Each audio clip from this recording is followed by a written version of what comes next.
ঈদের নামাজ পড়ার সঠিক নিয়ম ভিডিওটি কেউ টান দিবেন না, ইনশাল্লাহ সুন্দরভাবে বুঝিয়ে দিব। আপনি যখন ঈদগাহে ইমাম সাহেবের সাথে নামাজ পড়বেন, ইমাম সাহেব সর্বপ্রথম আল্লাহু আকবার বলে হাত বাঁধবেন, আপনিও হাত বাঁধবেন। তারপর ইমাম সাহেব সানা পড়বেন। সানা পড়ার পর ইমাম সাহেব অতিরিক্ত 3বার তাকবীর দিবেন।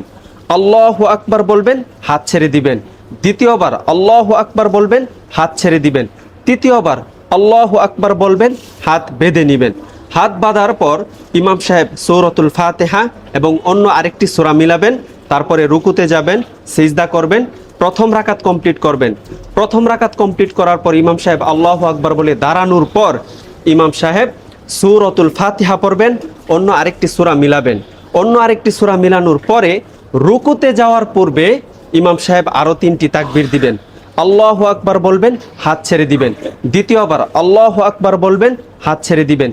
তৃতীয়বার আল্লাহু আকবার বলবেন, হাত ছেড়ে দিবেন। চতুর্থ তাকবীর আল্লাহু আকবার বলে রুকুতে চলে যাবেন। তারপরে রুকুর তাসবিহ পড়বেন, রুকু কমপ্লিট করবেন, সিজদাতে যাবেন, সিজদা কমপ্লিট করার পর ডানে বামে সালাম ফিরিয়ে নামাজ শেষ করবেন। এই ভিডিওটি সর্বোচ্চ শেয়ার করবেন যেন সবাই ঈদের নামাজ সম্পর্কে জানতে পারে, আপনিও সওয়াব পাবেন ইনশাআল্লাহ।